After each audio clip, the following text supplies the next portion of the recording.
미국과 영국군이 오늘 예멘 내 친이란 후티 반군을 겨냥해 공습을 시작했습니다. 미 전국의 오바마케어 건강보험 가입자가 사상 최대치인 2천만 명을 넘어섰습니다. 뉴욕시 전역에서는 주거용 건물의 세입자 퇴거 조치가 급증하고 있습니다. MTA가 새 양문형 게이트의 도입으로 무임승차 방지책을 강화했지만 실효성에 의문이 제기되고 있습니다. 오늘 오전 뉴욕과 필라델피아 구간에 암트랙 열차 운행이 중단되는 사고가 발생해 승객들이 큰 불편을 겪었습니다. 이상은 이 시각 주요 뉴스입니다. 시청자 여러분 안녕하십니까? KBN 뉴스입니다.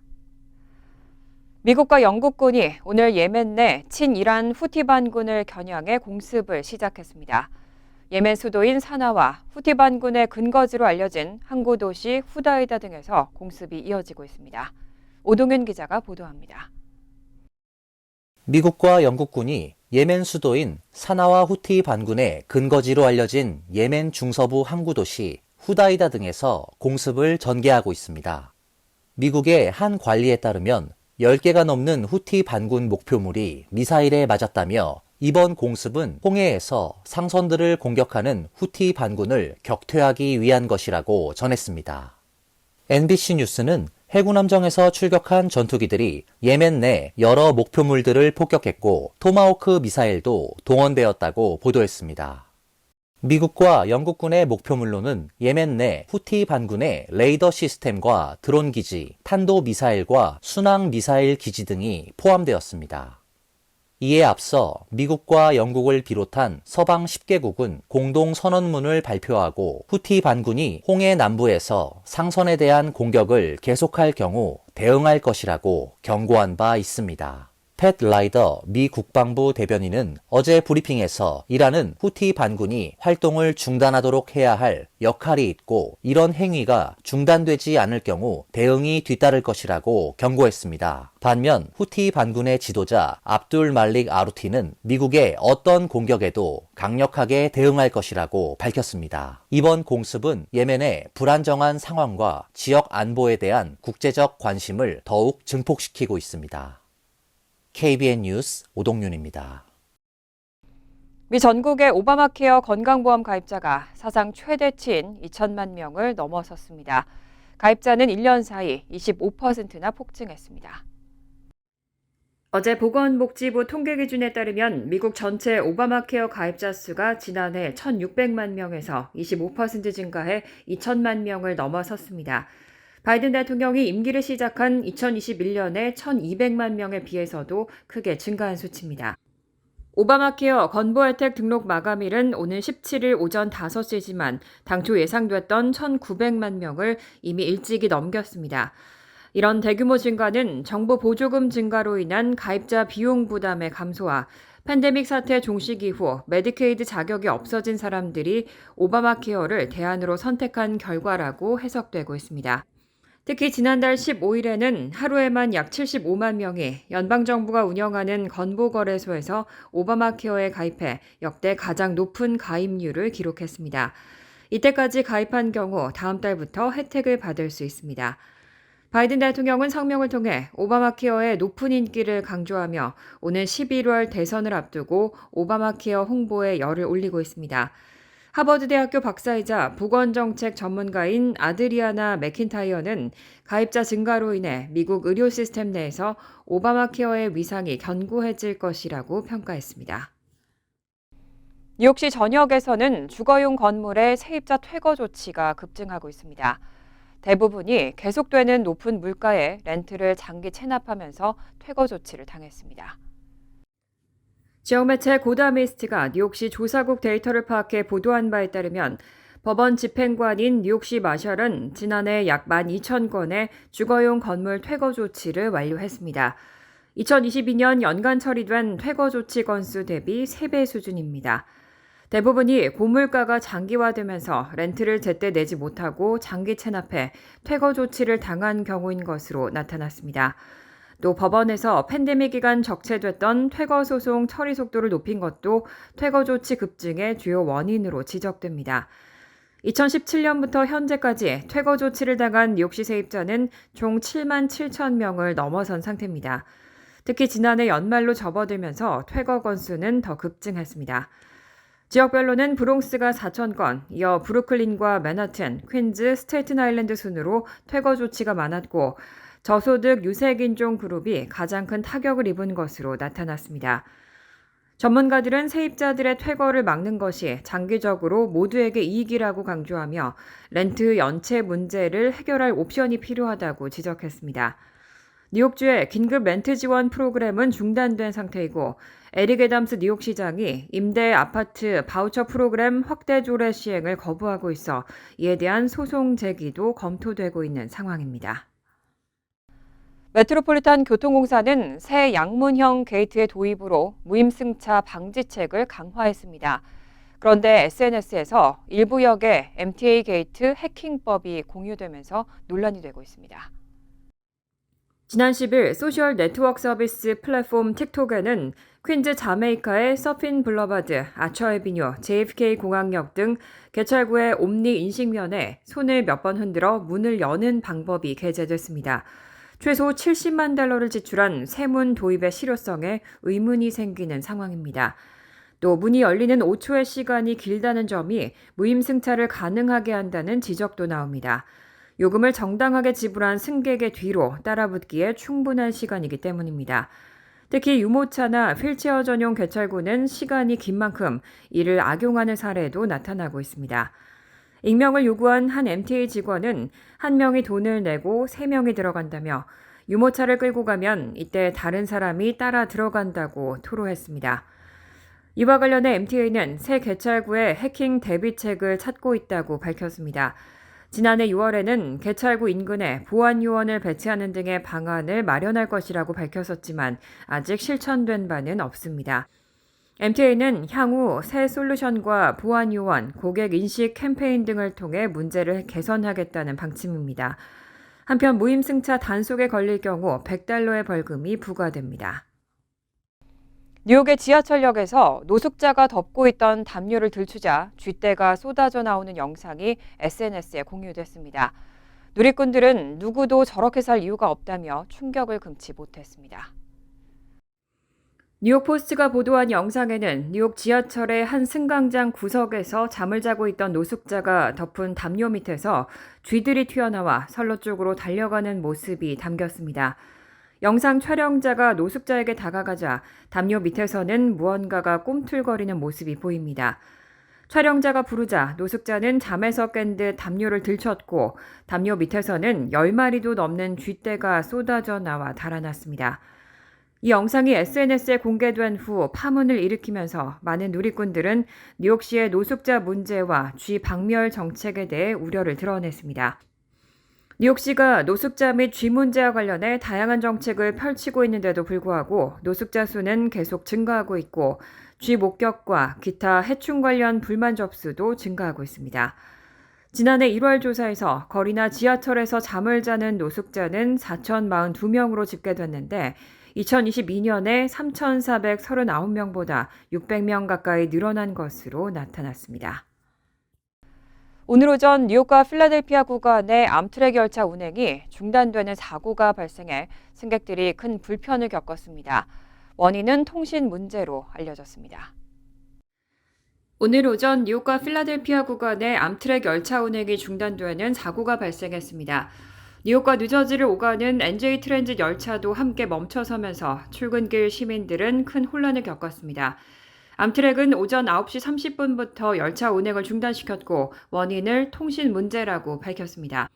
이번 사고로 워싱턴에서 보스턴까지 운행하는 다수의 열차 운행이 중단되고 NJ 트랜짓 노선 대부분의 운행이 취소됐습니다. NJ 트랜짓은 열차 승객들에게 뉴아크 펜스테이션, 호보큰에서 맨하튼 33가 구간의 패스트레인 또는 버스 승차권을 제공하는 등 대책을 마련했지만 승객들은 큰 불편을 겪었습니다. 열차 운행은 오늘 정오경 통신 문제가 해결되면서 정상화됐습니다.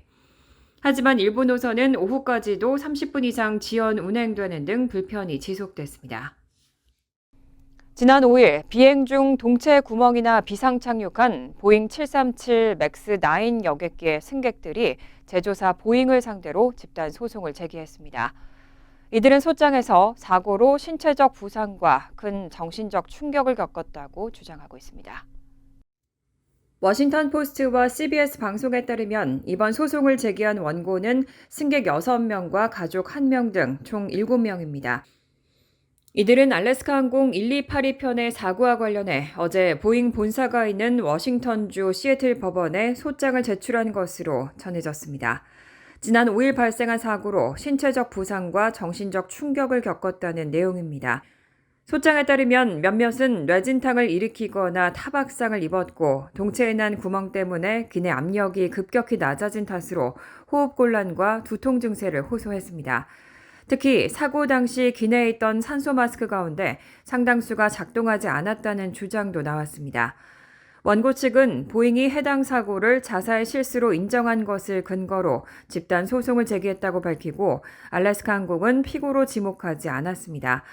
사고 후 알래스카 항공 측은 1282편 승객들에게 사과하고 항공료를 전액 환불했으며 불편사항 해결을 돕기 위해 한 명당 $1,500를 제공한 것으로 알려졌습니다. 연방항공청은 보잉사가 완성된 제품이 승인된 설계와 일치하고 항공청 규정에 따라 안전하게 운영했는지를 확인했는지 판단하기 위해 조사를 진행하고 있음을 보잉사에 공식 통보했다고 밝혔습니다.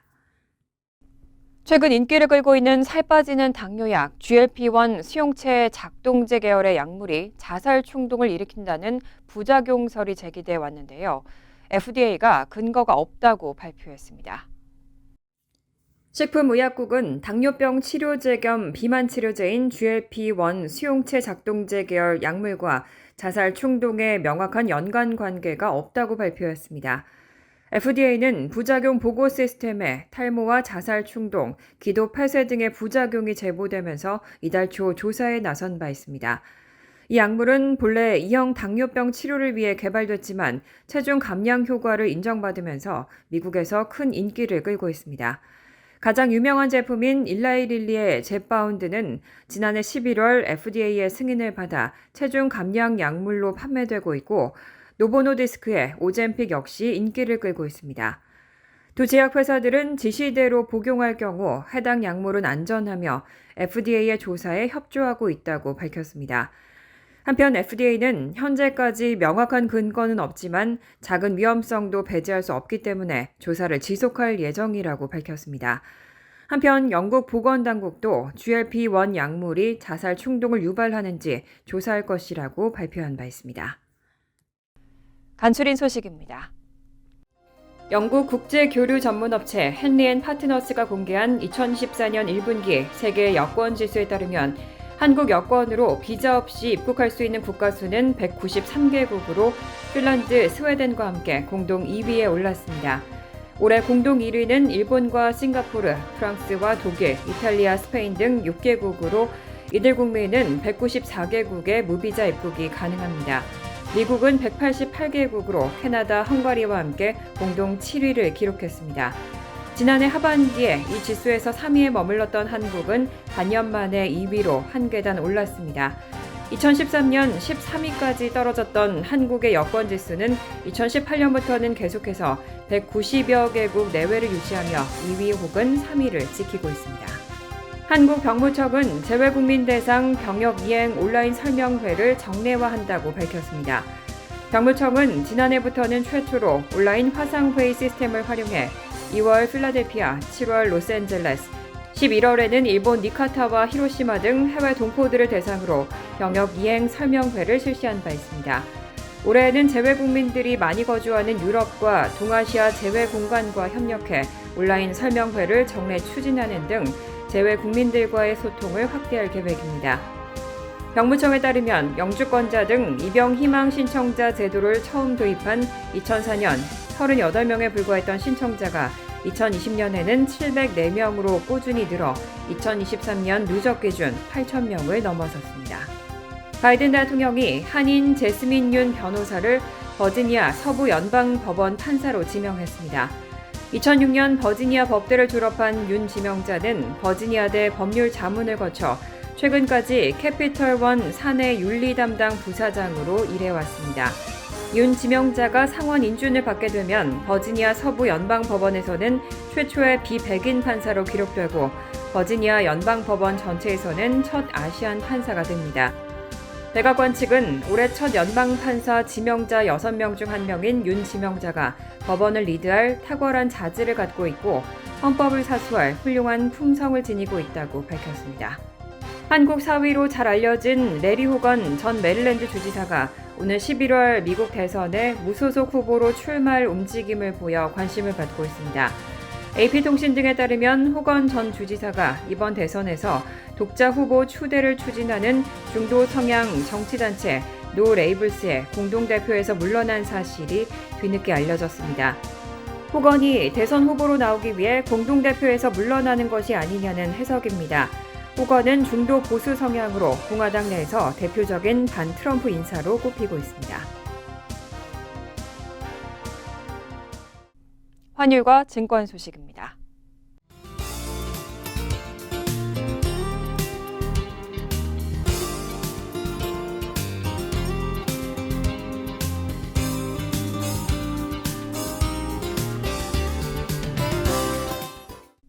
이어서 날씨입니다. 토요일은 오전 중 소나기 내릴 가능성이 있습니다. 낮 최고 기온은 56도, 접시 13도, 밤 최저 기온은 33도, 접시 1도로 예상됩니다. 일요일은 오후 한때 적지만 눈이나 비 내릴 가능성이 있겠고 기온이 떨어져 춥겠습니다. 월요일은 화창하지만 늦은 밤에는 눈 내릴 가능성이 있습니다. 이상으로 KBN 뉴스를 마칩니다. KBN과 함께 즐거운 저녁 되시기 바랍니다.